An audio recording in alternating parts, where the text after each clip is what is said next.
Seigneur Jésus, tu parles au travers de Ben, de Johanna et de Pasteur Sam qui va annoncer ta parole et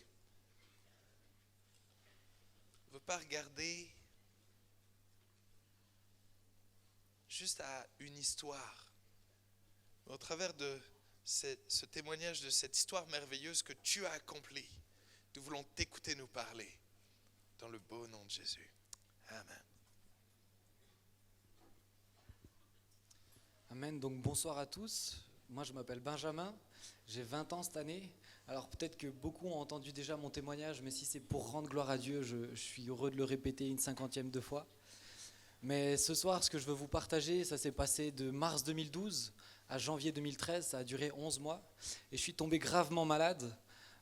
J'ai commencé à faire des crises d'angoisse et des crises de violence. Pour ceux qui me connaissent, je ne suis pas du tout violent. Et j'ai essayé de me défenestrer en Angleterre. Et puis j'ai dû être rapatrié en France d'urgence. Et là, ça a été le cauchemar qui a commencé. Certains vont comprendre ce que je vais dire. On a commencé à me donner des médicaments. Ça a été d'abord des antidépresseurs. Et puis ça ne faisait pas effet.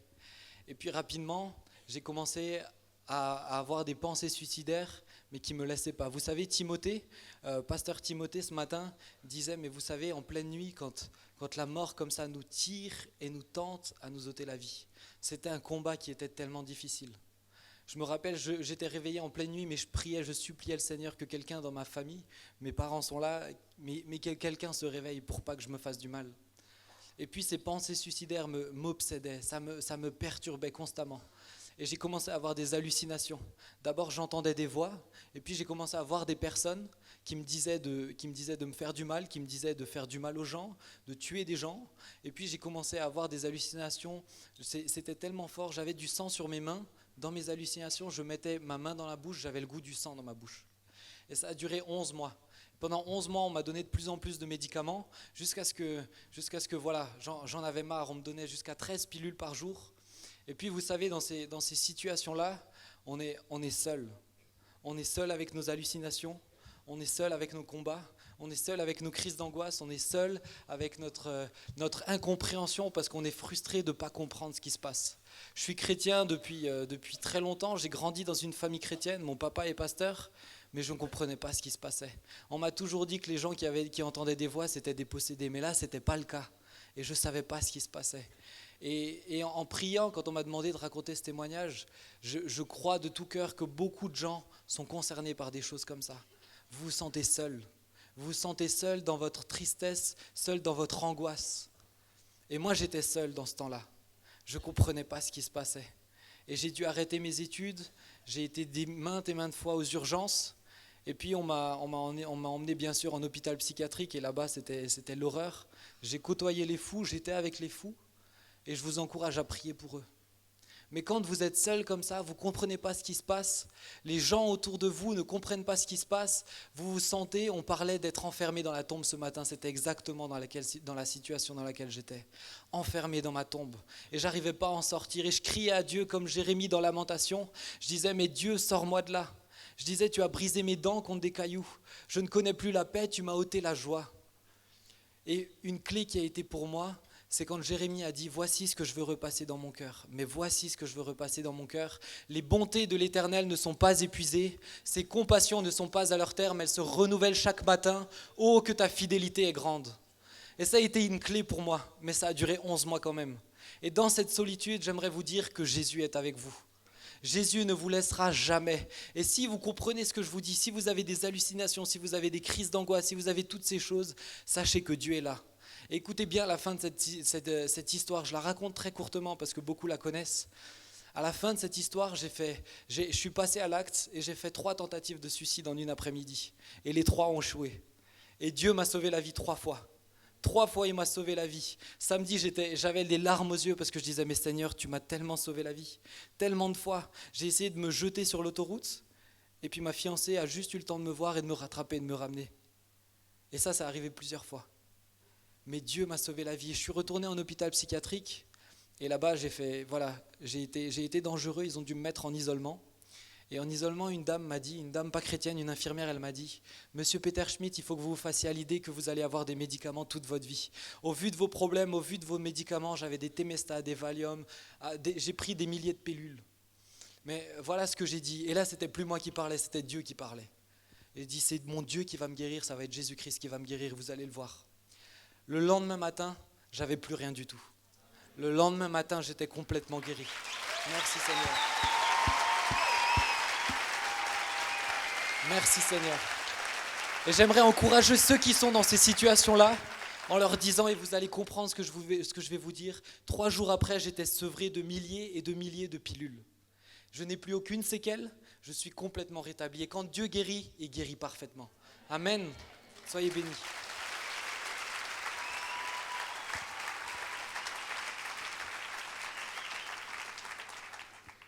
Bonsoir à tous. Alors moi, je m'appelle Johanna, j'ai 23 ans.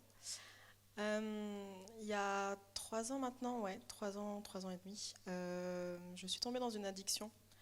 Alors au début, j'ai pas voulu mettre de mots dessus, parce que je voulais me le cacher à moi-même. Je suis née dans une famille chrétienne, j'ai grandi dans cette église.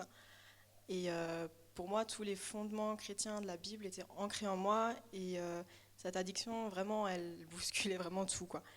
Alors aujourd'hui, je mets un mot dessus. Voilà. Ce mot-là, c'est la pornographie. Voilà. Donc oui, une fille peut tomber dedans. Et oui, une chrétienne aussi peut tomber dedans. Ça a commencé tout sournoisement, en fait. Le soir, pour faire une pause après les cours, j'allais regarder des films en streaming, pour ceux qui connaissent Mega Upload à l'époque. Voilà, donc j'allais regarder des petits films, et de côté, il y avait des images sales. Voilà. Alors au début, ça me répugnait vraiment, ça me dégoûtait, ça m'écœurait, j'avais envie de vomir quand je voyais ça. Et petit à petit, en regardant, au fur et à mesure que ça défilait, petit à petit, je m'y suis habituée. Voilà. Et un jour, j'ai fait l'erreur de cliquer dessus. Donc voilà, après petit à petit, j'en ai regardé de plus en plus. Alors je me suis habituée à aller voir. C'était pas les images en elles-mêmes en fait que j'aimais, pas du tout. Ça me dégoûtait toujours autant. Seulement c'était l'adrénaline que ça procurait. J'ai jamais eu de relation sexuelle. C'était un monde que je connaissais pas du tout. Et en fait, le fait de voir ce genre de choses, ça m'intriguait. Et l'adrénaline que ça me procurait, vraiment, ça m'attirait, et voilà. Et donc j'ai continué à regarder ça. Ça a duré à peu près 1 an et demi. Je suis tombée dans une espèce de dépression. Petit à petit, je m'isolais de tout. Ouvrir les volets, regarder dehors, avoir un rayon de soleil qui rentrait dans mon appart, ça me faisait peur à ce point-là. Croiser des gens dans la rue, dans le tram ou dans le couloir de la fac, ça me terrorisait. C'était à ce point-là. Et un jour, j'en ai eu marre. Et là, j'ai crié à Dieu et j'ai dit, Seigneur, là, je peux plus, j'en ai marre de cette oppression, j'en peux plus. Et alors, sur le coup, j'ai essayé de m'en sortir, mais par mes propres forces. Alors, j'avais les fondements bibliques et tout, mais j'avais la théorie, en fait, et pas la pratique. Et c'était ça le souci, en fait. Et donc, j'ai essayé de m'en sortir par moi-même. Évidemment, ça a été échec en échec. Et un jour, j'en ai vraiment, vraiment eu marre. Et j'ai réalisé là que cette addiction était plus forte que moi, mais que moi, j'ai un Dieu qui a déjà vaincu tout ça, un Dieu qui est plus fort que ça, et que c'était de ce Dieu-là que j'avais besoin, en fait. Et à partir de ce moment-là, en fait, Dieu m'a aidée, il m'a vraiment donné la soif de lire la Bible, la soif de prier chaque jour. Et petit à petit, il m'a appris à dire non. Petit à petit, il m'a appris à laisser ça de côté. Et voilà, donc petit à petit, je m'en suis sortie. Voilà.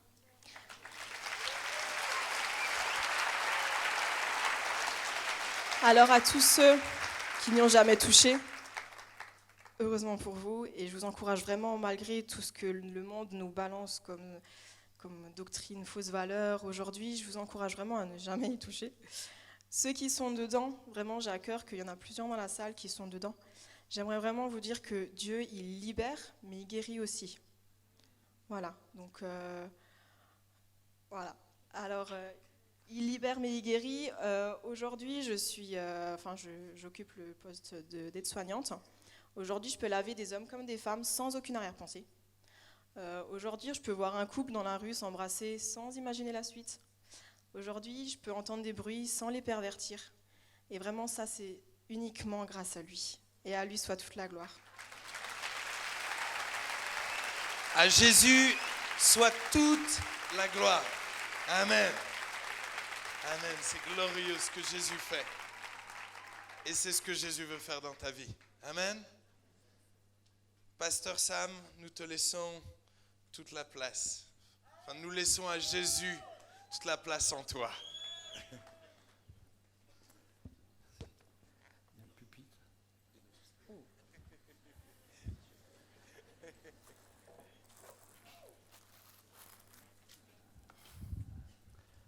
Peut-être avant de commencer, je voudrais simplement rebondir sur le dernier témoignage. Par la grâce de Dieu, je n'ai jamais été confronté à la pornographie.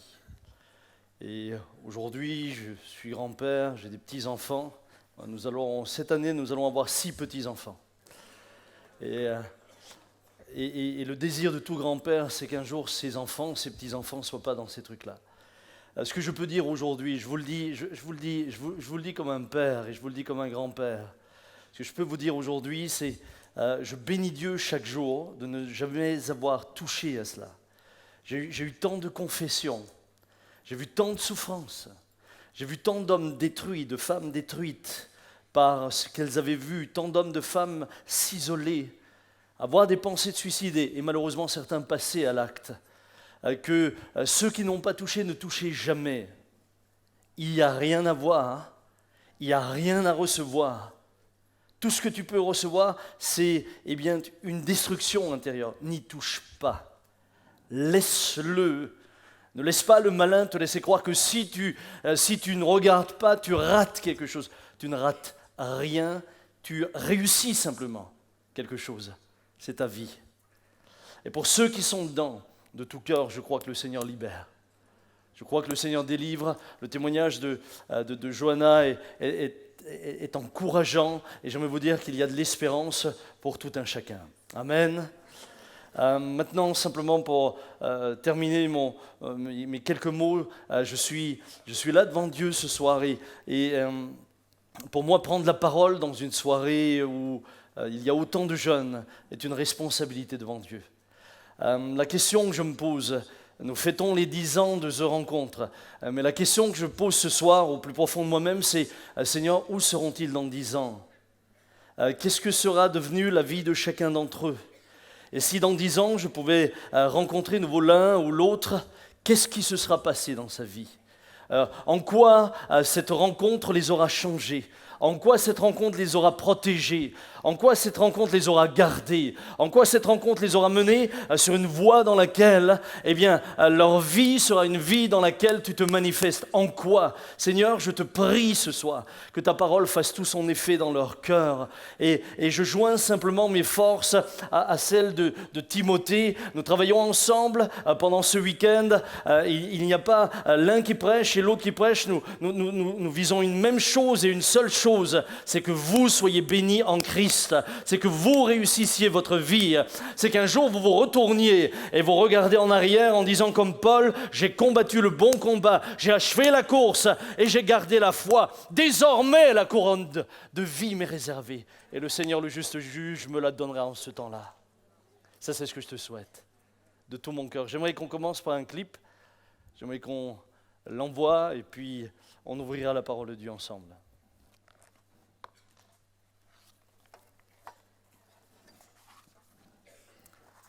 Normalement, c'est une réponse d'un martien.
Est-ce qu'on peut applaudir le Créateur?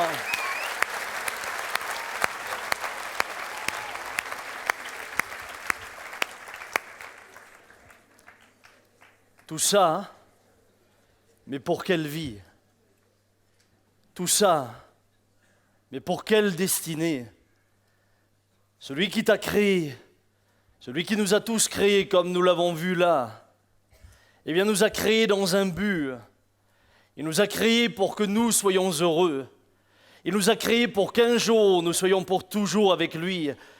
Et si je lis sa parole, eh bien, il nous dit « Car je connais les projets que j'ai formés sur vous, dit l'Éternel, projets de paix et non de malheur, afin de vous donner un avenir et de l'espérance. » Timothée, pardonne-moi, je lis sur une tablette. Je sais que tu tiens à la Bible, mais je lis sur une tablette parce que Moïse m'a précédé.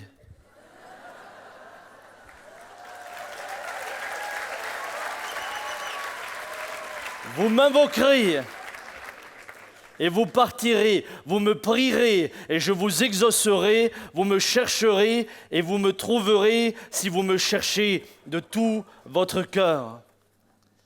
Jeunes gens, vous qui êtes là ce soir, vous allez vous, par les décisions que vous allez prendre, déterminer ce que vous serez dans 10 ans, dans 20 ans, dans 50 ans et ce que vous serez un jour pour l'éternité.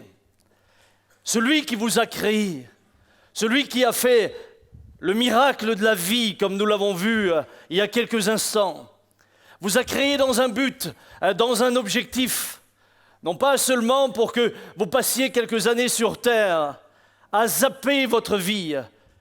Et ce sera là une partie de mon thème. Dernièrement, on m'a demandé de parler sur une génération zapping. Et je me suis dit, mais ce message-là peut aider des jeunes gens également ce soir. Dieu t'a donné une vie et chaque heure, chaque jour, chaque semaine, chaque mois, chaque année de cette vie est précieuse. Dieu t'a tout donné et a tout mis dans tes mains pour que tu réussisses. Dieu t'a tout donné pour que ta vie ait un sens, non pas pour que tu, zappes ce que Dieu a comme projet pour toi, non pas pour que tu passes à côté.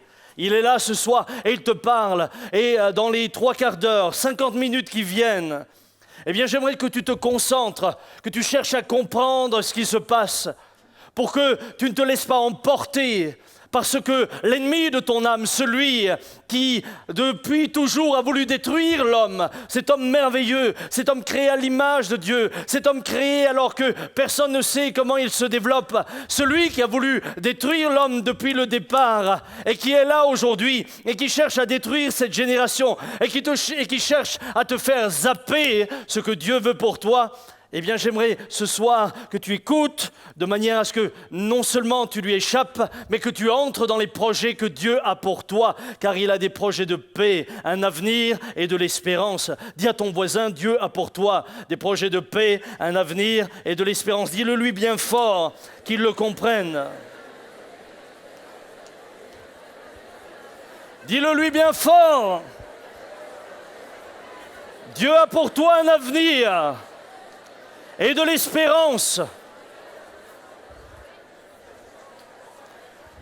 Je crois de tout cœur à une génération de jeunes gens qui ont un avenir et dont l'avenir ne sera pas détruit ni amputé de ce que Dieu veut faire pour eux. Je crois à une génération de jeunes gens dont l'avenir ne sera pas anéanti. Mais lorsque je regarde autour de moi et je voyage passablement, je suis sur différents continents et je vois trop souvent une jeunesse à qui on a comme volé la vie. On les a comme, comment pourrais-je dire cela, vampirisés. Des jeunes gens qui sont éteints avant l'heure. Des jeunes gens dans lesquels je ne vois plus la flamme dans les yeux. Des jeunes gens qui sont comme usés. C'est comme s'il y avait eu un processus en eux qui les a usés avant le temps. Des jeunes gens qui pensent à la mort alors que les générations précédentes pensaient à la vie. Les générations précédentes se projetaient dans l'avenir, construisaient. Aujourd'hui, tu as des jeunes de 20 ans, ils pensent à une chose, c'est mourir. Ils sont comme usés, ils ont été vampirisés par quelque chose. C'est cette génération zapping de laquelle je vais parler un instant ce soir. Permettez-moi d'être d'être un peu scolaire, j'aimerais prendre la définition du zapping avec vous. Alors le zapping, vous le savez, dans le langage familier, c'est une manière de regarder la télévision et cela consiste à changer constamment de chaîne. C'est pour cela que la télécommande, on l'appelle la... Ok.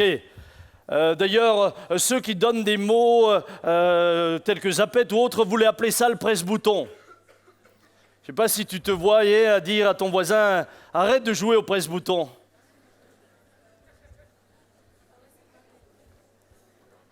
Même si chez les ados, ça arrive souvent.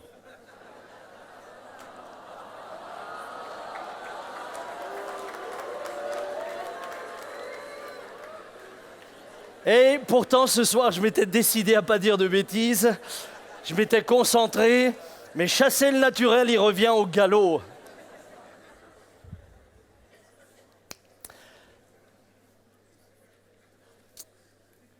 Connotation et analogie.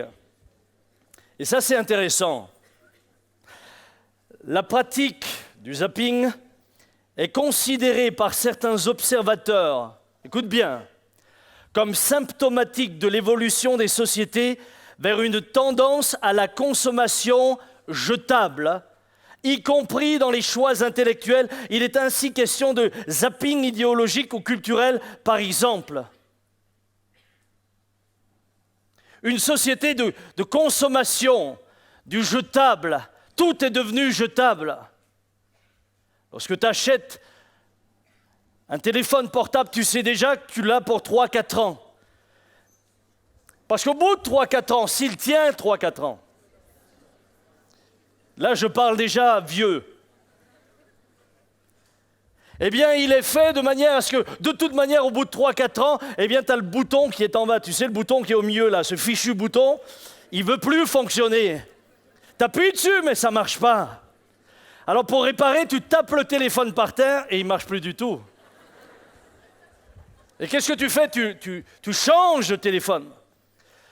Les conséquences du zapping, le zapping peut engendrer des tensions lorsque plusieurs personnes regardent un même poste de télévision et que l'une d'elles zappe sur une autre chaîne sans avoir obtenu le consentement des autres. C'est ce que je subis, c'est ce que je vis quand je regarde avec ma femme. Elle est là ce soir. Tiens, d'ailleurs, je pourrais vous la présenter. Certains ne la connaissent pas. Il y en a même qui sont venus me demander déjà si j'étais comme Colombo. Et tu parles souvent de ta femme, mais on ne la voit jamais. Est-ce qu'elle existe ? Ou est-ce que c'est une femme par la foi comme Thibaut ?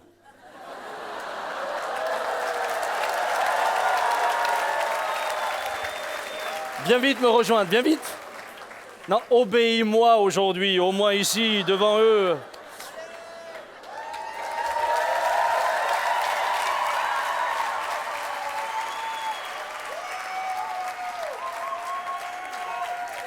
Je vous présente ma princesse.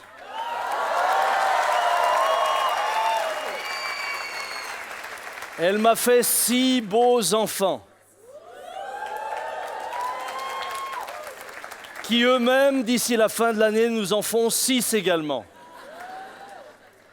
Et nous bénissons le Seigneur pour cela. Et je prie que ce soir, elle soit guérie du zapping. Non, c'est toi qui zappes, c'est pas moi. Moi.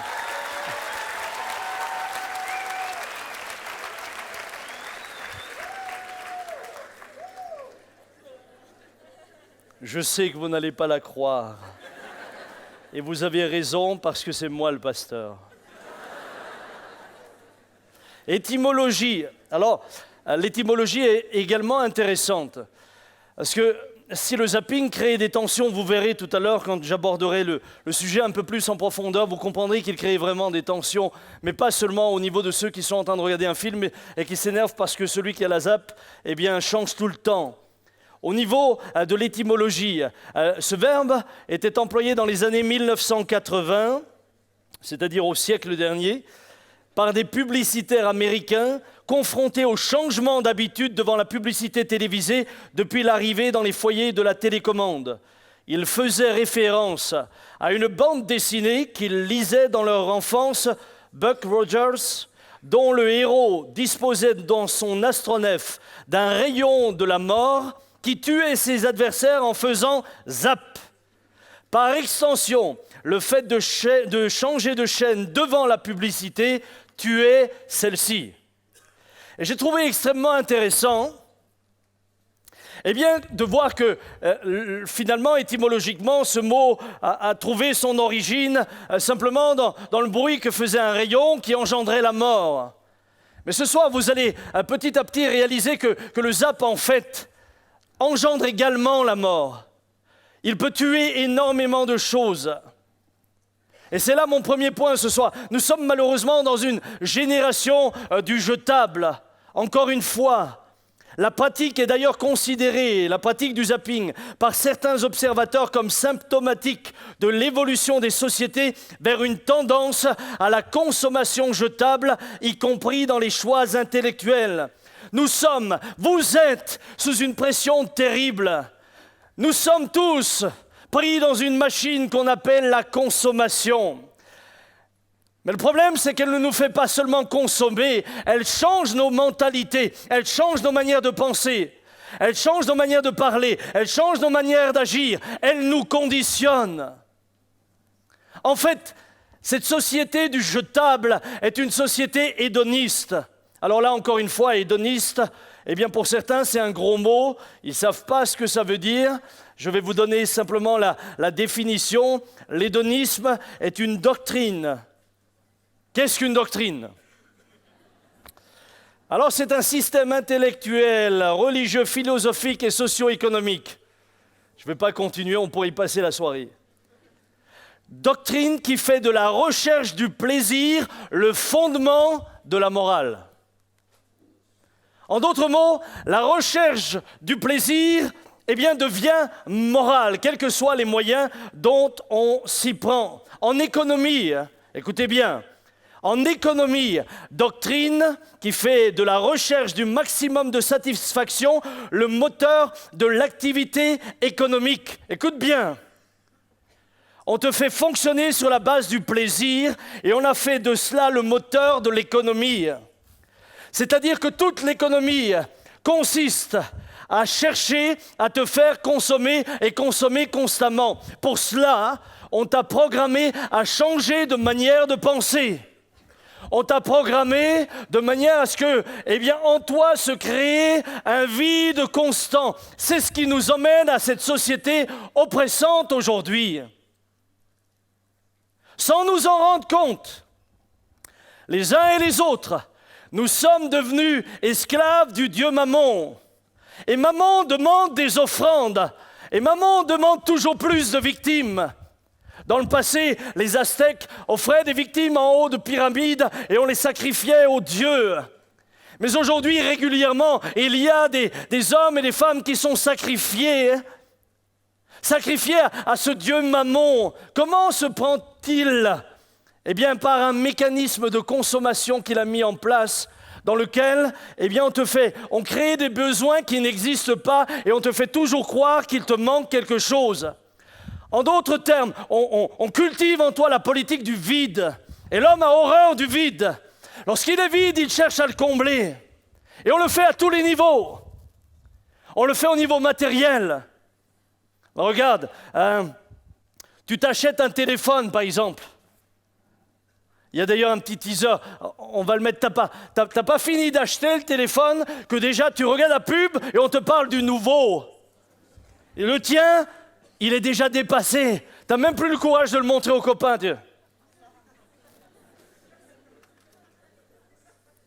Et on crée en toi le sentiment que si t'as pas le nouveau, t'es ringard. J'ai bien aimé le petit teaser qui va passer, est-ce qu'on peut me l'envoyer, merci ? Au départ, il y avait le télégraphe qui permettait de communiquer à distance. Ensuite, avec le téléphone, on a pu s'entendre parler. Dans les années 70, la télécommande nous permettait de contrôler la télévision. La zapette. Finalement, l'iPhone 4 nous permettait de communiquer peu importe où et de se voir grâce à sa caméra. Mais maintenant, préparez-vous à ce que tout change. Voici l'iPhone 6. fait, pour moi, l'iPhone 6 est définitivement le produit plus époustouflant qu'on ait conçu à ce jour. Hein. Je veux dire, à côté de l'iPhone 6, la chirurgie cardiaque, ça a l'air d'une recette de macaroni. Depuis le début des années 2000, on tente de repousser les limites de la téléphonie, mais en 2011, on frappe fort en introduisant le concept de la conversation réelle. Hey, salut! Ça va bien? Ça va bien, toi aussi? Le concept de conversation réelle est tout nouveau dans le domaine de la téléphonie. C'est l'idée de pouvoir parler face à face avec une personne en étant au même endroit. Ah, dans une maison? Ouais. Par exemple, une mère pourrait parler à sa fille en Italie alors qu'elle se trouve elle-même en Italie, et ce, sans appuyer sur un seul bouton. Pour entrer en communication avec quelqu'un, il suffit tout simplement de dire « bonjour ». La première fois que j'ai testé la fonction de conversation réelle, j'en revenais pas de voir à quel point les conversations pouvaient être claires, même en étant très très près l'un de l'autre. Puis, à part de ça va bien? Ah oui, ça va très bien. Mais c'était pas tout. En activant la fonction de conversation à moyenne distance, je pouvais, sans appuyer sur aucun bouton, continuer ma conversation, même en étant à une distance pas pire. Hey, salut! Hey, salut! Ça va bien? Ça va, puis toi? Et avec notre envie chez Mac de toujours aller plus loin, mais on a décidé d'abandonner tous les matériaux originaux, tels que le métal, le verre, tout ça pour se concentrer uniquement sur un nouveau matériau révolutionnaire. J'en parle, j'ai des frissons. Nos chercheurs ont trouvé, grâce à des recherches approfondies, un matériau situé en plein centre des arbres, le bois. Pour commencer, l'iPhone 6 va être disponible seulement aux États-Unis au coût de 549 $ pour la version non sablée et 749 $ pour la version sablée et vernie qui vous garantit que vous n'aurez pas d'écharde. Ensuite, il va être disponible partout dans le monde, mais ça pourrait être un peu long parce que nous, on aime ça créer de l'attente. Ça fait mousser les ventes. Et...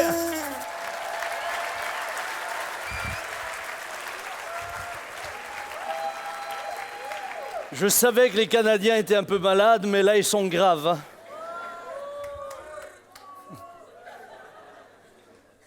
C'est le groupe Impact qui a été impacté par la pub.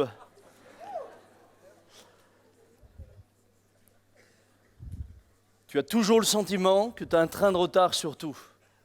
On te pousse toujours à penser qu'il te manque l'essentiel. Résultat, un vide s'installe constamment au plus profond de toi pour te faire consommer. Qu'est-ce qu'on va faire? On va te proposer toujours plus de produits. Mais écoutez bien, c'est très vicieux le fonctionnement. Parce qu'on vous propose toujours plus de produits. Mais vous, là, vous les jeunes qui êtes là, un jour vous allez rentrer dans le monde du travail, d'accord?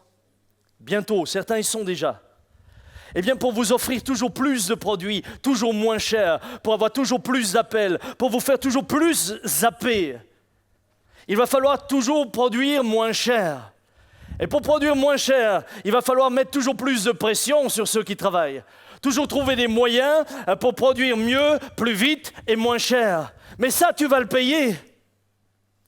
Parce que c'est quand tu seras pris dans cette machine que tu te rendras compte au bout d'un moment que tu n'es finalement qu'un combustible qu'on utilise pour faire avancer cette machine économique.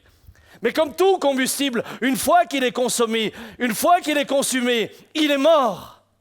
Et aujourd'hui, vous avez des sociétés dans lesquelles les ouvriers se suicident. Et de plus en plus,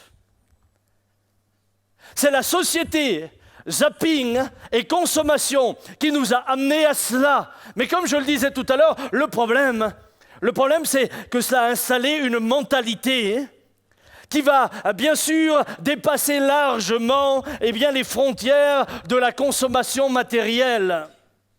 Ça va engendrer une forme d'instabilité dans les relations avec les personnes.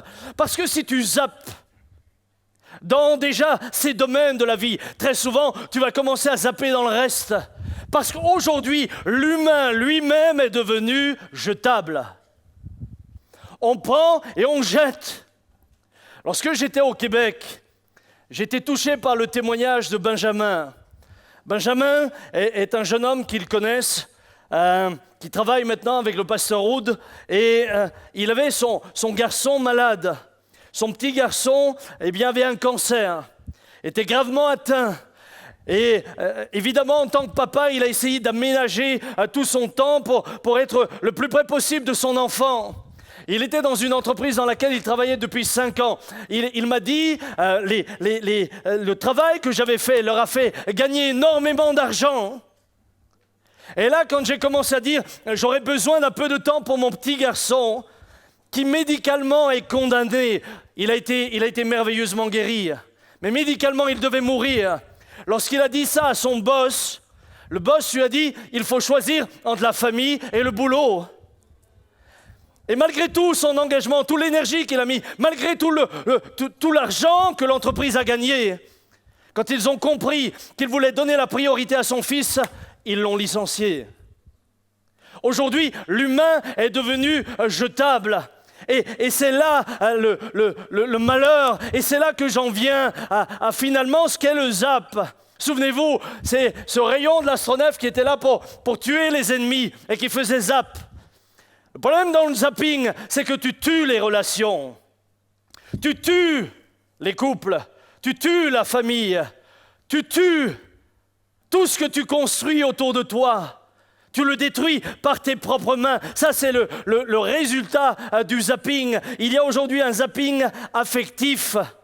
Il y a un zapping sentimental. Et le principe est le même que pour le téléphone. On produit toujours en toi un besoin. Et on te laisse toujours croire que si tu restes avec celle avec qui tu es, tu ne seras pas heureux. Elle ne saura pas te combler. Toutes les séries télévisées sont construites comme ça. Tout est construit comme ça. Jeunes gens, ne pensez pas que vous êtes dans un monde neutre. Ne pensez pas que c'est innocent. Ne pensez pas que ces choses-là vous sont balancées comme ça dans la figure régulièrement et quotidiennement et tous les jours, heure après heure, simplement parce que ça fait partie de la culture. Non, il y a derrière tout cela une volonté spirituelle de vous tuer, de vous détruire, de détruire vos relations, de détruire votre vie, de détruire votre avenir, de détruire votre espérance. On vous montre toujours des gars qui changent de fille. Et chaque fois qu'ils sont avec une fille, eh bien, finalement, ils passent à une autre. Ils sont toujours insatisfaits. J'ai un petit clip qui m'a plu. Je vous le présente, c'est le dernier. Il dure 2 minutes, même pas. Mais c'est assez significatif. Vous l'avez déjà vu.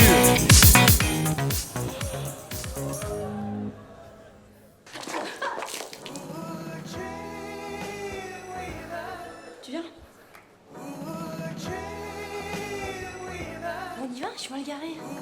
Vous n'auriez pas une pièce?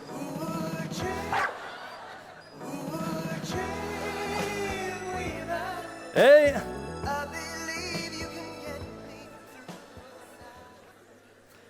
Tu construis jamais rien. Aucune relation. Tu bâtis rien. Écoutez-moi bien, dans la nature, il y a des principes. Et ces principes s'inscrivent toujours dans la durée. Lorsque vous prenez un arbre fruitier, que vous le plantez et que vous le déracinez régulièrement, tous les 3 mois ou tous les 6 mois, il ne portera jamais de fruits. Jamais. Il y a des principes que Dieu a établis dans la nature, mais également dans l'homme, qui font que si tu zappes constamment, à la fin, tu auras zappé ta vie. À la fin, tu auras raté l'objectif pour lequel Dieu t'a appelé. À la fin, finalement, tu seras seul, car le zappeur, au bout d'un moment, est quelqu'un d'égocentrique. Il se regarde lui-même. Ce qu'il cherche, c'est son intérêt, je vous le rappelle. La philosophie, c'est le plaisir d'abord. Je vous rappelle que même l'économie fonctionne dans ce sens-là. Produire du plaisir, et du plaisir immédiat, et du plaisir sans effort. Mais tu construiras rien. J'ai été touché par quelqu'un en particulier. Lorsque Benjamin, qui était là tout à l'heure, c'est notre fils, a témoigné de ce qu'il a vécu, a témoigné entre autres de la psychiatrie, et nous l'avons vu dans des conditions dans lesquelles je ne rentrerai pas ce soir, ce n'est pas l'objectif, mais par contre, Benjamin était accompagné d'une jeune fille. C'était sa fiancée. Et puis, sa fiancée l'a trouvé lorsqu'il était en train de descendre dans la folie. Et sa fiancée était là lorsqu'il a commencé à avoir les hallucinations. Et je me souviens, avec ma femme, on disait, mais on peut pas imposer à cette jeune fille de rester avec notre fils. On ne peut pas moralement chercher à la culpabiliser. On On peut pas lui dire parce qu'il est malade et que la culpabilité viendrait et lui dirait « tu peux pas le lâcher maintenant, il est malade, on ne peut pas la laisser comme ça. Hein. » Alors j'ai entrepris de lui parler et je lui ai dit « Sylvia, je sais que tu aimes notre fils. Mais Sylvia, j'aimerais te dire une chose, tu n'es pas son infirmière. Et Sylvia, nous, ses parents, nous te mettons aucun fardeau sur le dos. Si la situation est devenue trop pesante, si c'est trop difficile, alors Sylvia, si tu devais arriver au stade où tu dis je ne peux plus parce qu'elle a vécu elle aussi des moments violents, elle a vécu aussi des moments extrêmement difficiles. Nous lui avons dit, Sylvia, si tu en arrivais au stade où tu ne supportes plus ce que tu vois, si c'était devenu trop difficile, alors Sylvia, nous ne t'en voudrons pas si tu nous disais je ne continue pas ma relation. Nous, les parents, nous ne te jugerons jamais. Nous t'avons trouvé déjà admirable de l'accompagner le temps où il était malade, où il était dangereux. Nous te remercions d'avoir été là lorsqu'il faisait ses crises, lorsqu'il se repliait sur lui-même, lorsqu'il se mordait, lorsqu'il se frappait le visage. Mais nous comprenons que tu ne pourrais pas envisager une vie avec quelqu'un qui, se comporte comme cela, ça te détruirait, nous le comprenons. Et Sylvia me regardera et me dira, mais j'aime Benjamin.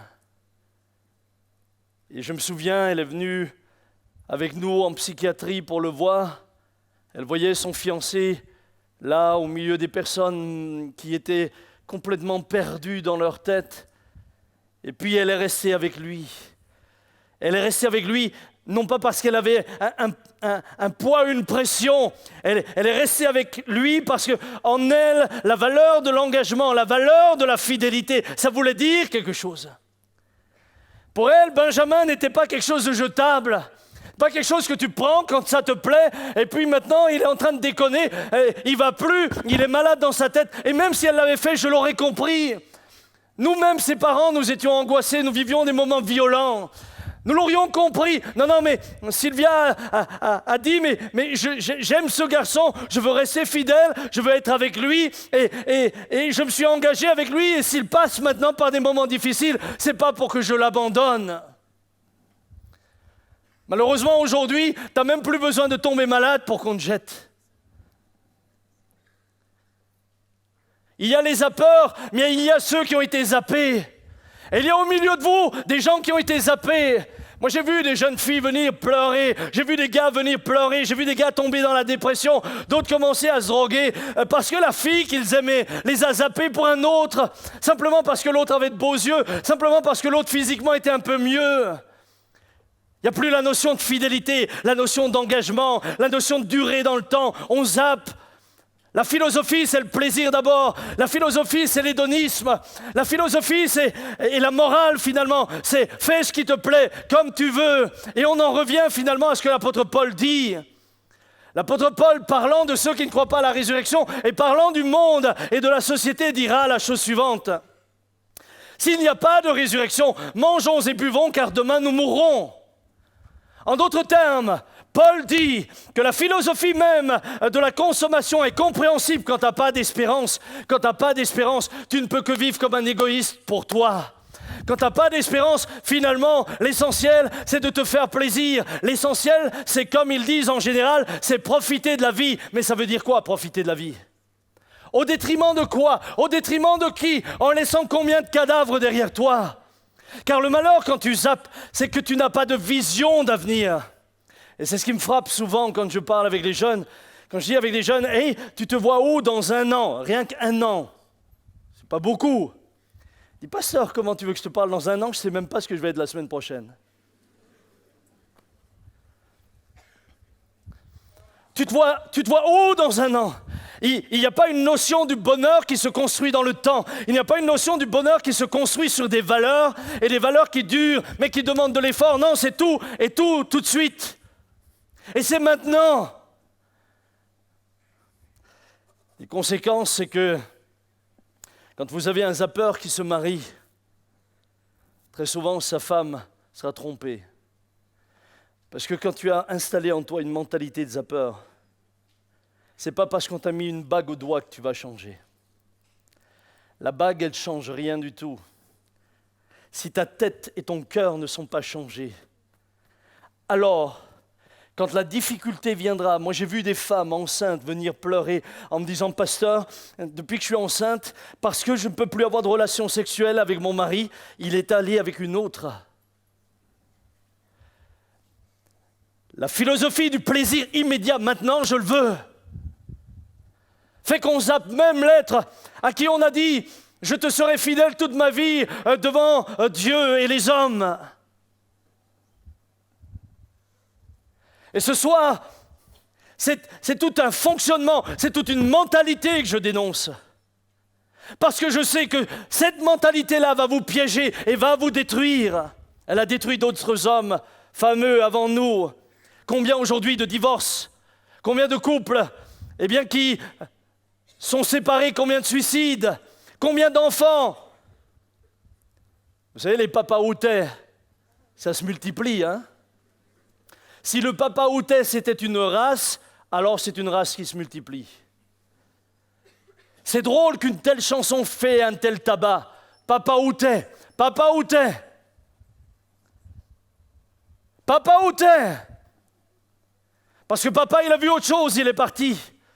J'étais dernièrement avec un jeune homme homosexuel.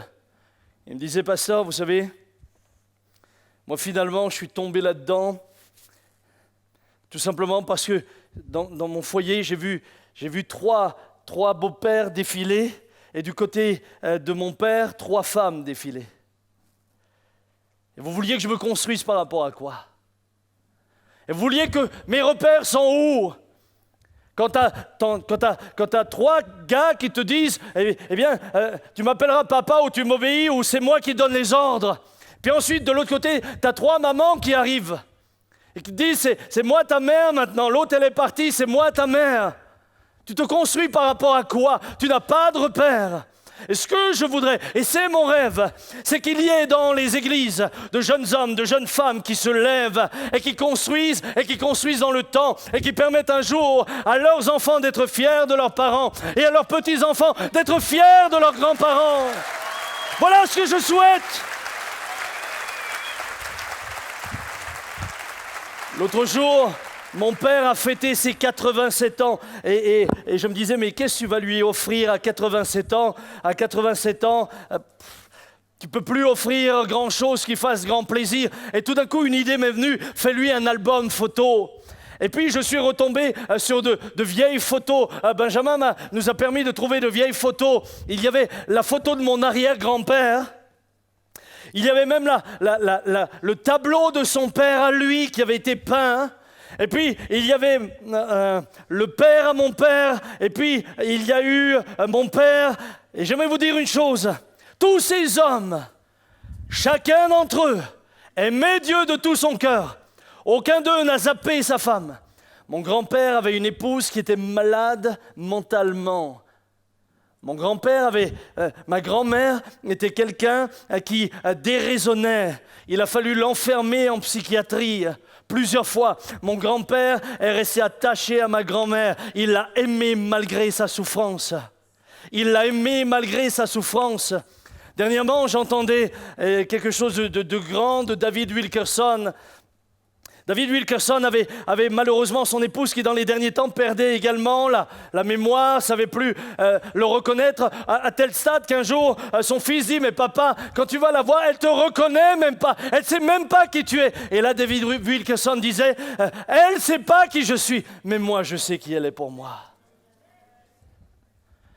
Une génération de jeunes gens fidèles, une génération de jeunes gens qui ne zappent pas, qui ne changent pas constamment, une génération de jeunes gens qui sont capables d'être fermes, de rester sur des valeurs.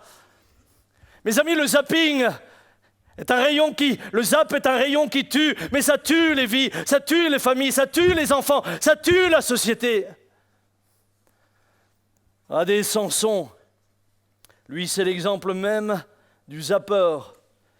Je ne crois pas qu'il a d'égal. Il devrait être au livre des records. Le roi Salomon aima beaucoup de femmes étrangères. Il eut 700 princesses pour femmes. Déjà là, je me dis, c'est une addiction. Et 300 concubines. Hey, moi j'ai déjà du mal avec une. Mais tu sais pas le travail que c'est. Écoute bien. N'est-ce pas en cela qu'a péché Salomon, roi d'Israël? Il n'y avait point de roi semblable à lui. Parmi la multitude des nations, il était aimé de son Dieu. Et Dieu l'avait établi roi sur tout Israël. Néanmoins, les femmes étrangères l'entraînèrent dans le péché. Samson, même chose. Zappeur. C'est le plaisir d'abord. C'est d'abord la recherche de ce qui me plaît à moi. Résultat des courses. Le premier mourra dans l'idolâtrie, le second écrasé par le temple païen dans lequel il se trouvait à la fin. Les zappeurs sont aussi des gens qui malheureusement vont très vite se retrouver dans l'endettement. Combien de jeunes gens sont aujourd'hui déjà endettés, ils n'ont pas commencé la vie, tout simplement parce qu'on les a tellement poussés à consommer.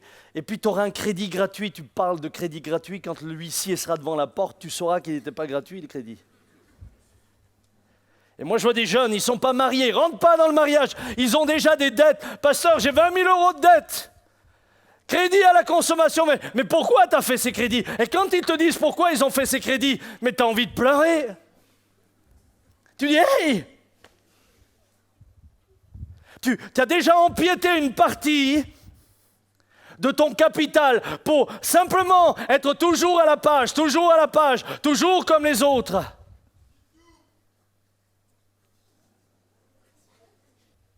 Eh bien, tu en fais un papillon qui ne volera jamais. Parce que l'effort pour ouvrir la chrysalide était nécessaire pour que ses ailes se développent et deviennent fortes. Et toi qui zappes la difficulté et qui te dis que la vraie vie, c'est ça, tu es en train de t'affaiblir au lieu de devenir fort. Tu es en train de devenir plus faible au lieu de devenir plus fort. J'aimerais arriver à un autre point et puis ensuite je passerai à la deuxième partie et je termine. On m'a dit c'est une soirée. No limit.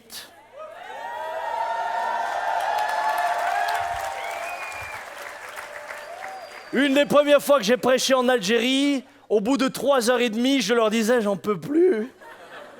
Et eux, ils disaient, continue, pasteur, c'est bon. Eux, ils étaient pleins et moi, j'étais vide.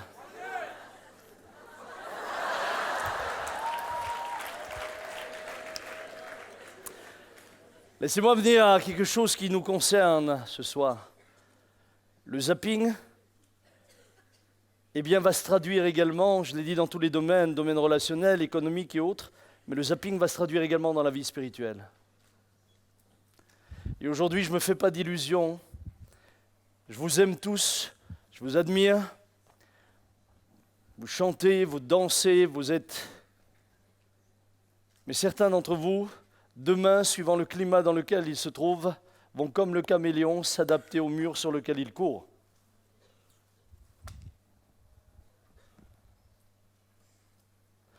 Le zap spirituel, on appelle ça le doute. Le doute crée en toi toujours de l'insatisfaction. Tu n'es jamais sûr que tu es au bon endroit, au bon moment. Tu as toujours l'impression de rater quelque chose.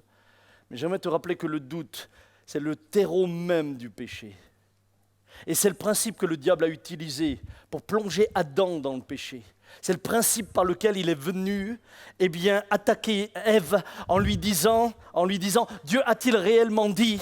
Et ensuite, en lui proposant un autre programme meilleur que celui qu'ils avaient. En fait, il a utilisé ce principe depuis le début. Le diable utilise le principe du vide depuis le début, en donnant le sentiment à l'être humain qu'il pourrait vivre mieux, quelque chose de plus grand, de plus beau, qu'il est en train de le rater. Et si tu restes là où tu es, tu vas rater ce qu'il y a de mieux. Et là, il dit à Ève, Dieu a-t-il réellement dit? Non, le problème, c'est que Dieu a peur que vous deveniez comme lui. Si tu prends de ce fruit, tu deviendras comme lui. Et là, tout d'un coup, il y a une soif qui se réveille en elle qu'elle ne connaissait pas. Tout d'un coup, il y a une recherche de quelque chose dont elle n'avait pas besoin avant. Et cette recherche va la mener à obéir à la voie qui lui dictait la conduite. Résultat des courses, elle va pécher et elle sera coupée de Dieu. Mes amis, combien de jeunes croyants sont coupés de Dieu? Écoutez ce que le zappeur est. Jacques en fait une bonne description. Il dit... Si quelqu'un d'entre vous manque de sagesse, qu'il la demande à Dieu qui donne à tous simplement et sans reproche, et elle lui sera donnée, mais qu'il la demande avec foi, sans douter. Car celui qui doute est semblable au flot de la mer, agité par le vent et poussé de côté et d'autre. Un coup oui, un coup non, un coup non, un coup oui, un coup oui, un coup non. Qu'un tel homme ne s'imagine pas qu'il recevra quelque chose du Seigneur. C'est un homme irrésolu, inconstant dans toutes ses voies. Quelle belle description du zappeur. Jeune homme, jeune fille ce soir. La conséquence de cette mentalité, c'est qu'un coup t'as un pied dans le monde, un coup t'as un pied dans l'église. Mais en fait, t'es toujours mal. T'es pas vraiment 100% avec Dieu et t'as pas vraiment 100% dans le monde. T'es mal dans ta peau, parce que t'as toujours le sentiment que tu rates quelque chose à l'extérieur, et quand t'es dehors, t'as toujours le sentiment que tu rates quelque chose à l'intérieur. Tu es entre les deux et tu y perds ton identité. Et j'ai vu des jeunes hommes, et j'ai vu des jeunes femmes, dont la vie est une vie frustrée et frustrante. Et quand ta vie est une vie frustrée et frustrante, arrive le moment où tu déprimes. Et j'ai vu des jeunes chrétiens déprimés, et j'ai vu des jeunes chrétiens se mettre à boire, et j'ai vu des jeunes chrétiens tomber dans des addictions comme la pornographie et autres. Et j'ai vu des jeunes croyants au bout d'un moment se dire « Mais ça sert à quoi la vie mode d'emploi ?» Je l'ai vu, et je l'ai vu trop souvent, pour désirer qu'un seul d'entre vous ce soir, eh bien un jour soit comme ça. Je l'ai vu trop souvent. Pour ce soir, ne pas tout faire, pour qu'il n'y ait pas une fille, pas un garçon, qui à la fin ne finisse pas en ne sachant même plus qui il est dans son identité. Tu as tellement voulu ressembler aux autres que toi-même tu ne sais plus qui tu es. On t'a tellement fait zapper ta propre vie qu'à la fin, tu es perdu. Tu ne sais plus où tu es. Ton GPS de la vie est hors service. Tu as tellement changé de partenaire que tu es perdu. Mais le malheur dans tout ça, c'est que s'installe aussi dans l'Église une espèce de mentalité de consommation. Et parfois, les églises sont devenues le supermarché du spirituel. Et de plus en plus, je me rends compte, on n'est plus capable de chanter un chant pendant une année. Il faut changer tous les dimanches. Au bout de 2 dimanches, voilà, c'est un vieux chant, hein. Mais écoute-moi bien, c'est grave, parce qu'il y a une espèce de surenchère qui est le résultat d'une insatisfaction. À la fin, ça ne prouve qu'une chose. Ça prouve qu'une chose, c'est que ce n'est pas Dieu au centre, mais c'est toi qui viens pour toi. Ça prouve qu'une chose, tu ne viens pas pour lui, tu viens pour toi, tu es au supermarché spirituel. Aujourd'hui, tu attires les croyants avec de bons programmes. C'est les programmes qui attirent. Moi, je bénis Dieu pour Impact qui est là. Je me réjouis, je suis béni, j'ai été béni ce soir. Mais je sais qu'un groupe passe et après on dit « Hey, il y en a un autre, il est encore meilleur qu'eux !» Et moi je me dis « Il va coûter plus cher encore. » Non, je ne sais pas combien il coûte, hein, donc... Mais on est dans une espèce de course dans laquelle Dieu n'a plus rien à faire. C'est nous au centre, c'est nous les consommateurs, c'est nous les hédonistes, même dans le domaine spirituel. Et ça te prive d'une vraie communion avec Dieu, et ça te prive de l'authenticité. On voit même des églises rentrer en concurrence maintenant. C'est à celui-là qui fera mieux, le meilleur programme. Il faut attirer les clients. Aujourd'hui, on va bientôt parler de clients. C'est celui qui a le plus d'argent, qui peut investir le plus, qui peut éblouir le plus. Et tout le monde vient dire « Waouh, c'était super !» Moi, j'aimerais vous dire une chose. Je n'ai pas connu les lumières quand j'avais votre âge. Je n'ai pas connu le son que vous avez. Moi, j'ai connu les pèlerins de Montbéliard. Eh bien, je vais te punir et te les faire écouter 24 heures, tu verras.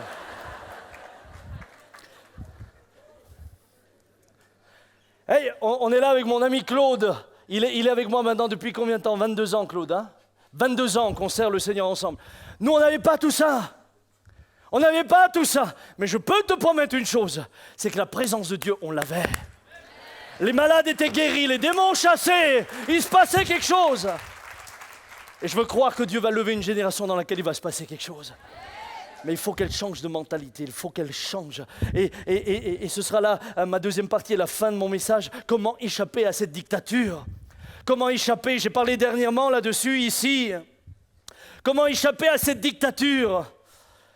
L'apôtre Paul dit aux Romains, écoute bien, ne vous conformez pas aux habitudes de ce monde, mais laissez Dieu vous transformer et vous donner une intelligence nouvelle. Vous pourrez alors discerner ce que Dieu veut, ce qui est bien, ce qui lui est agréable et ce qui est parfait.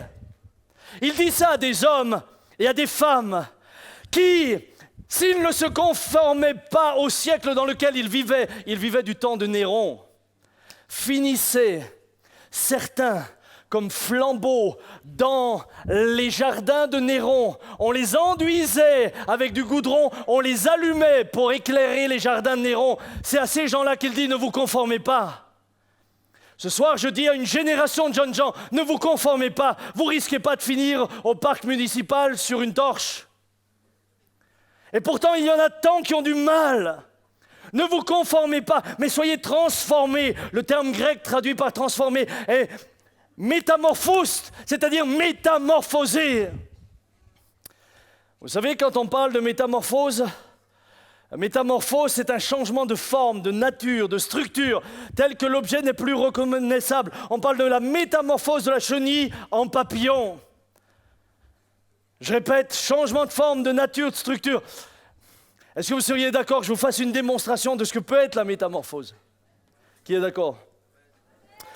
Il me faut 3 personnes. Tiens, Thibaut, tu pourrais venir, s'il te plaît. Sam, s'il te plaît. Et puis Josué, merci, il me faut 3 personnes. Je répète, métamorphose, changement de forme, de nature, de structure, tel que l'objet n'est plus reconnaissable. Thibaut, tu vas te mettre ici. Sam, tu vas le tenir. Voilà. Alors non, n'imaginez pas que je vais lui dire, tu vas le serrer jusqu'à ce que le papillon sorte de la chenille, c'est pas ça. Même si sur les chenilles, il y a beaucoup de poils, hein.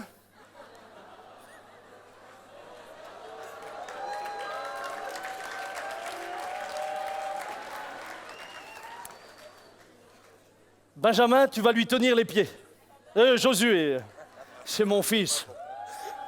Tu vas lui tenir les pieds. Mais avec les mains, comment? Il me dit comment? Mais pas comme ça.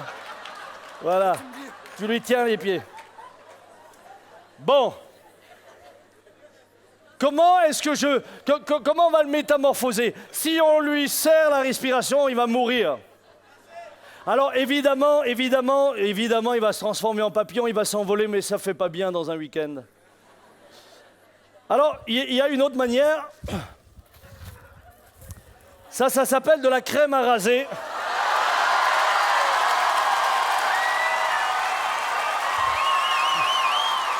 Ça s'appelle des ciseaux.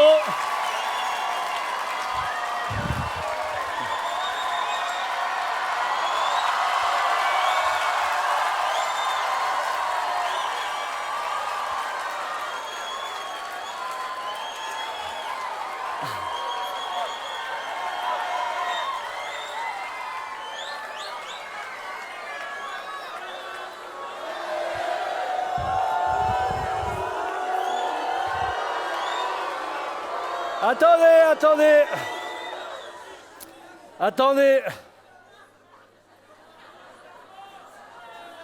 Non, ça c'est des années de frustration que j'exprime là.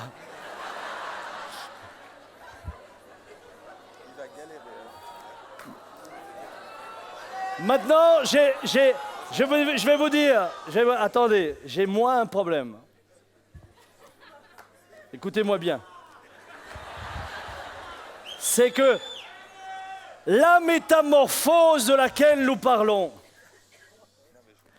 est une métamorphose volontaire. C'est-à-dire que Jésus ne force personne.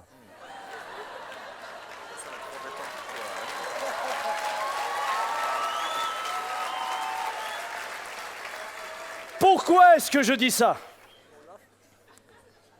Je dis ça parce que je sais que si je le rase de force, son cœur n'a pas changé. Demain, les poils vont repousser et il ne va pas les couper. Donc, je vais renoncer à le métamorphoser de force, sachant que c'est qu'une métamorphose de cœur qui peut le changer. Est-ce que vous m'avez compris? Merci Thibaut.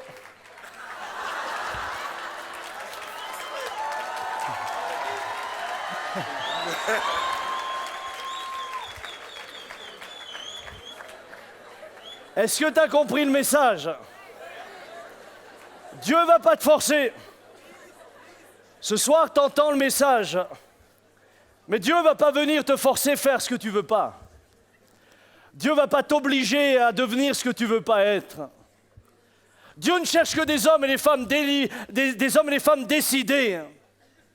Et Daniel est un exemple. Du temps de Daniel, il y avait de la pression, et je termine par cela. Daniel va se retrouver à Babylone. Daniel va se retrouver finalement menacé. Daniel sait que s'il refuse le programme que le roi attend, il risque d'y perdre la vie. Mais sa conviction, sa foi en Dieu, sa persévérance, sa détermination intérieure, parce que Daniel n'est pas un zappeur. Si Daniel était un zappeur, il n'aurait jamais terminé dans la fosse aux lions. Les zappeurs, ils ne terminent pas dans la fosse aux lions. Ils s'en sortent pendant un temps. Mais les zappeurs ne vivent jamais le miracle de l'intervention de Dieu dans la fosse aux lions, jamais. Il n'y a que ceux qui croient et qui croient jusqu'au bout, qui voient Dieu fermer la gueule aux lions. Il n'y a que ceux qui croient et qui croient jusqu'au bout. Écoutez, Daniel résolut de ne pas se souiller par les mets du roi et par le vin dont le roi buvait, et il priait le chef des eunuques de ne pas l'obliger à se souiller. Et maintenant, le test. Éprouve tes serviteurs pendant 10 jours, et qu'on nous donne des légumes à manger et de l'eau à boire. Tu regarderas ensuite notre visage et celui des jeunes gens qui mangent les mets du roi, et tu agiras avec tes serviteurs d'après ce que tu auras vu. La différence est sans appel. Au bout de 10 jours, ils avaient meilleur visage et plus en bon point que tous les jeunes gens qui mangeaient les mets du roi. Ce soir, mon ami, il y a une différence entre ceux qui zappent et ceux qui sont fidèles. Et cette différence va se voir. Elle va se voir dans le temps. Dans 10 ans déjà, elle se verra clairement. Le zappeur n'aura rien construit et zappera toujours encore sans rien réussir. Celui qui y renonce et qui dit « c'est en Dieu que j'ai placé ma confiance ». C'est en Dieu que j'ai mon espérance. C'est de lui que me viennent tout ce dont j'ai besoin pour ma vie, parce que lui a pour moi un avenir et une espérance, une destinée certaine. Ceux-là prospéreront, leur visage, tu le regarderas. Ils iront bien intellectuellement, ils iront bien physiquement, ils iront bien dans leurs relations, ils iront bien dans leur couple, ils iront bien dans leur famille, mais surtout, ils iront bien dans leur relation avec Dieu. La Bible dit la chose suivante. Dieu accorda à ces 4 jeunes gens de la science, de l'intelligence dans toutes les lettres et de la sagesse. Et Daniel expliquait toutes les visions et tous les songes. Il y avait en Daniel un esprit supérieur. Le Saint-Esprit est cet esprit supérieur, mais il ne peut qu'habiter dans le cœur d'hommes et de femmes qui sont déterminés à le suivre et à le suivre jusqu'au bout. Tu as le droit d'applaudir pour Jésus et à le suivre jusqu'au bout.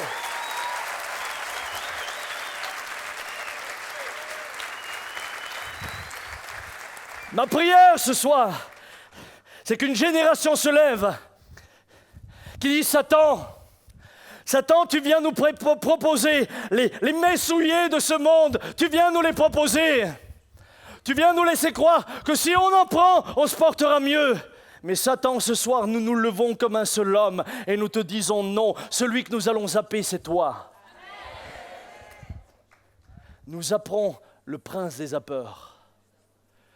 Nous résisterons à celui qui est le menteur dès le commencement, à celui qui est venu et qui vous laisse toujours penser que vous n'êtes pas comblé. Je vais vous dire, Daniel savait que son Dieu le comblait. Daniel le savait et il était capable de prendre des résolutions et de dire non. Non, je ne changerai pas de partenaire tout le temps. Oui, je prendrai du temps pour mon Dieu quotidiennement. Non, je n'ai pas besoin des mets souillés de la table du roi. J'en ai pas besoin. Et à la fin, parce que je crois que celui qui m'a créé, que celui qui m'a fait, comme nous l'avons vu au commencement, que celui qui nous a voulu a pour moi un projet. Il a pour moi, un programme que le diable jamais ne pourra me donner, jamais. Et à la fin, je serai avec lui pour l'éternité. Jeunes gens, Daniel était un homme rempli du Saint-Esprit, un homme qui va voir des miracles. Je crois à une génération remplie du Saint-Esprit, avec une onction sur eux, simplement parce qu'ils ont su dire non. On se moquera de vous. Aujourd'hui, on est tout ce qui a de la valeur, on est en train de s'en moquer. Tu dis tu es vierge, garçon ou fille, on se moque de toi comme si tu étais retardé. Tu dis que tu es fidèle, on se moque de toi. Je me souviens un jour, j'ai fait une visite chez une vieille dame et là il y avait une dame plus jeune et au bout d'un moment, je ne sais plus pourquoi on est arrivé sur cette discussion, on parlait de la fidélité et elle me regarde et me dit avec la tête que vous n'allez pas me dire que vous êtes fidèle. Yeah. En rentrant, je me suis regardé dans la glace. Je dis, comment ça, je ne suis pas fidèle? Aujourd'hui, c'est des valeurs desquelles on se moque. On se moque pour quoi? Pour t'emmener à autre chose. Le menteur est derrière tout ça. Toi, lève-toi et dis-lui, je serai fidèle, je resterai vierge. Non, j'avorterai pas. Non, je resterai fidèle à celui que Dieu m'a donné. Oui, je resterai fidèle, je bâtirai, et dans mon église, je resterai fidèle, j'aiderai à bâtir. Je ne vais pas changer d'église parce que les programmes changent. Je vais être fidèle là où je suis. Je vais aider à construire. Je vais construire dans la durée. Je vais construire dans la durée. Je vais durer pour la vie. Je vais construire pour la vie. Pendant que les musiciens arrivent, fermons nos yeux un instant pendant que le clavier se met en place, s'il te plaît. Pendant que nos yeux sont fermés, j'aimerais te dire aujourd'hui, Dieu te demande de faire un choix. Comme Élie, interpellant le peuple d'Israël, en lui demandant de choisir. Il est dit, Élie s'approcha de tout le peuple. Et ce soir, au nom de Jésus, je m'approche de vous. Il dit, jusqu'à quand clocherez-vous des deux côtés? Si l'Éternel est Dieu, allez après lui. Si c'est Baal, allez après lui. Jeunes gens, jeunes hommes, jeunes filles, il te faut choisir ce soir. Tu ne peux pas clocher d'un côté et d'autre. Tu ne peux plus clocher. Moïse, s'adressant au peuple d'Israël, dira de la part de Dieu, et ce soir, je crois que c'est une parole pour beaucoup d'entre vous. Vois, je mets aujourd'hui devant toi la vie et le bien, la mort et le mal. Car je te prescris aujourd'hui d'aimer l'Éternel ton Dieu, de marcher dans ses voies et d'observer ses commandements, ses lois, ses ordonnances, afin que tu vives et que tu te multiplies et que l'Éternel ton Dieu te bénisse dans le pays dont tu vas entrer en possession. Ça, c'est le programme de Dieu pour toi. J'en prends aujourd'hui à témoin contre vous le ciel et la terre. J'ai mis devant toi la vie et la mort, la bénédiction et la malédiction. Choisis la vie afin que tu vives. Ce soir, pendant que le clavier joue un instant, j'aimerais tout d'abord m'adresser à des jeunes filles, des jeunes hommes, à qui j'ai envie de dire, tu ne pourras jamais résister si Christ n'est pas en toi. Jamais. Jamais. Tu pourras essayer d'être religieux. Tu pourras te fixer des règles. Ce soir, je n'ai pas parlé de religiosité. Tu te fixeras des règles, tu essaieras de t'y soumettre pendant un temps. Mais au bout d'un moment, tu retourneras. Tu retourneras dans tes travers, tu zapperas de nouveau. Si une bouteille est vide de son contenu, mettez de la pression dessus, elle va s'écraser. Parce qu'elle est vide.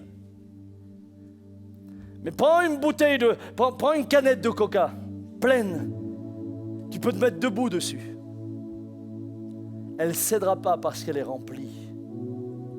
Tu ne résisteras pas à la pression du monde si tu n'es pas rempli de Jésus et de la présence du Saint-Esprit. Tu pourras jouer à l'église pendant un temps. Tu es peut-être là pour la première fois ce soir. Que tu le veuilles ou non, tu es prisonnier du mécanisme que j'ai expliqué ce soir. Que tu le veuilles ou non, on te bombarde, tu es agressé par ces choses-là constamment. Et dans ta vie intérieure et dans ton être intérieur, tu es constamment chamboulé. Tes bonnes résolutions ne suffiront pas. Tu as besoin de Jésus. Jésus est venu pour libérer les captifs.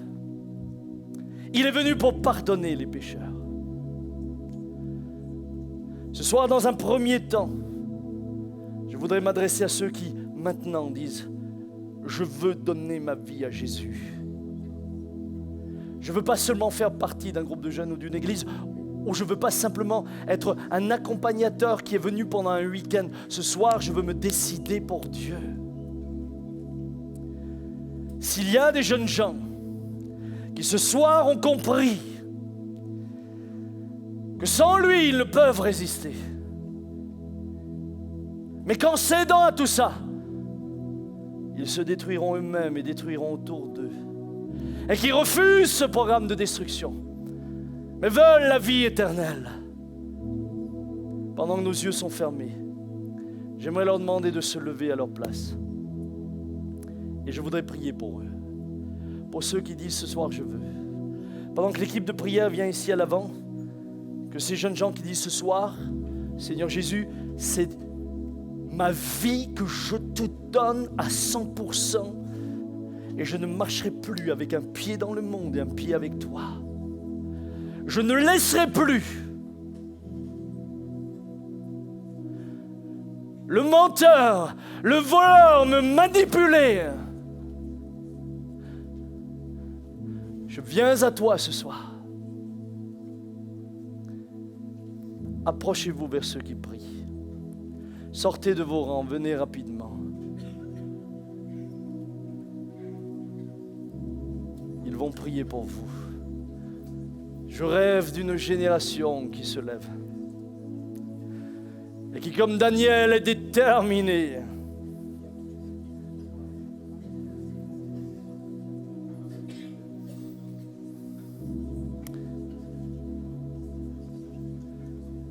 Que ceux qui sont dans la salle continuent à prier. Priez pour ceux qui s'approchent.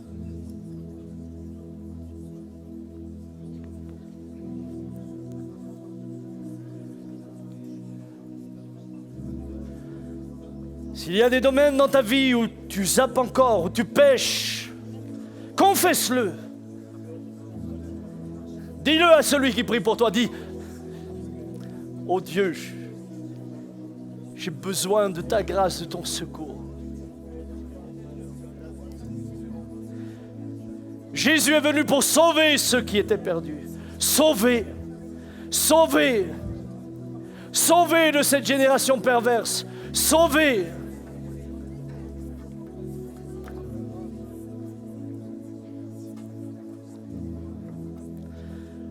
Pendant qu'il prie pour vous, je vais demander à Sébastien et à ce merveilleux groupe simplement de nous conduire dans un temps d'adoration. Et ensuite, nous ferons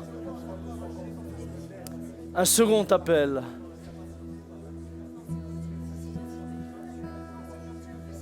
Je donne mon cœur, ne m'appartient plus. Ce que j'ai de meilleur, tout est pour toi, Jésus.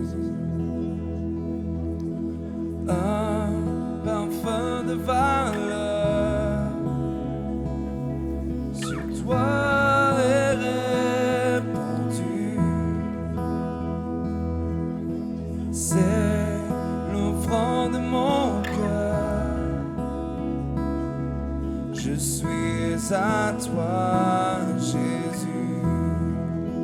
Prends mon âme, prends mon cœur, je te donne tout.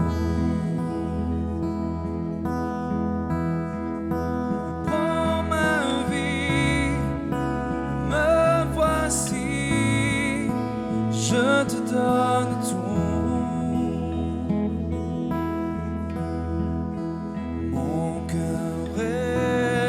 Toi,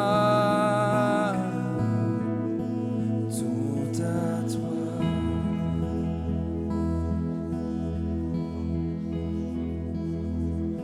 Je te donne mon cœur, il ne m'appartient plus. Ce que j'ai de meilleur, tout est pour toi, Jésus. Un parfum de valeur sur toi est répandu. C'est l'offrande de mon cœur. Je suis à toi, Jésus. Prends mon âme, prends mon cœur, je te donne tout.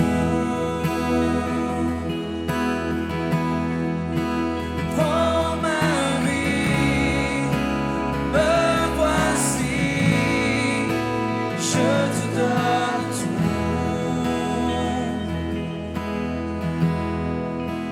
Mon cœur est à toi, tout à toi.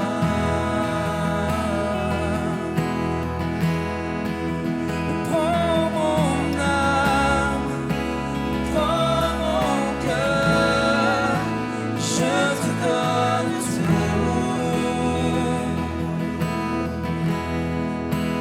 Prends ma vie, me voici, je te donne tout.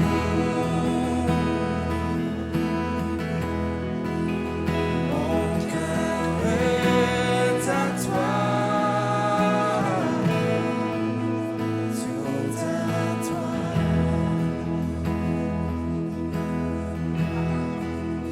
Mon cœur est à toi, tout à toi.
Seigneur de tout mon cœur, je te loue.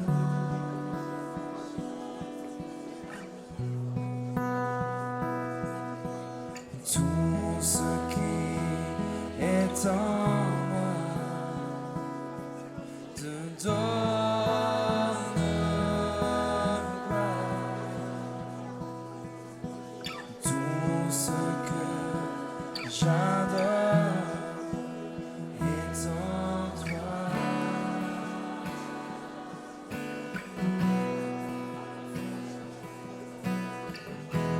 Je te donne ma vie, je te donne mon cœur. Tu es ma raison de vivre, j'ai tant besoin de toi à chaque instant de ma vie. Seigneur, règne sur mon cœur.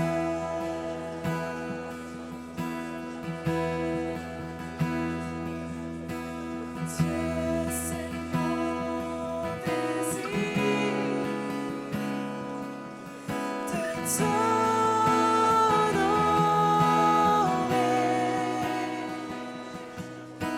Seigneur de tout mon cœur, je te loue. Oui, je te loue. Tout ce qui est en moi te donne gloire. Oh, tout ce que j'adore est en toi. Oui, est en toi. Je te donne. Je te donne ma vie, je te donne mon cœur.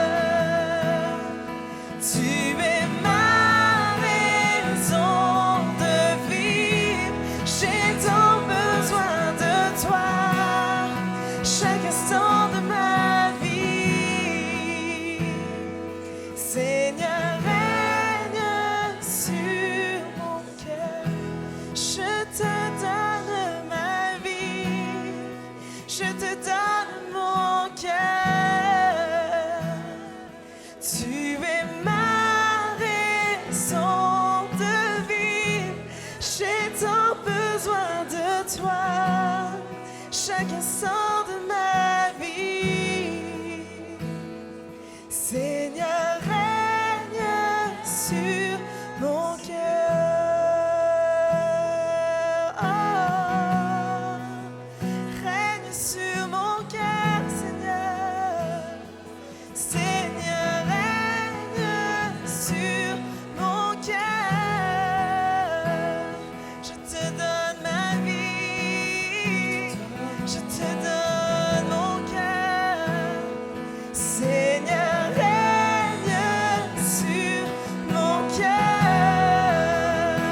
Je te donne ma vie, je te donne mon cœur.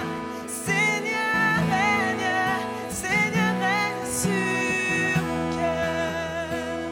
Je te donne tout, je te donne tout. Seigneur, règne, Seigneur, prends tout, Seigneur, prends tout, Seigneur, oui, prends tout, Seigneur, et règne sur ma vie, et règne sur mon cœur. Je te donne tout, je te donne tout. Sers-toi de moi, Seigneur, sers-toi de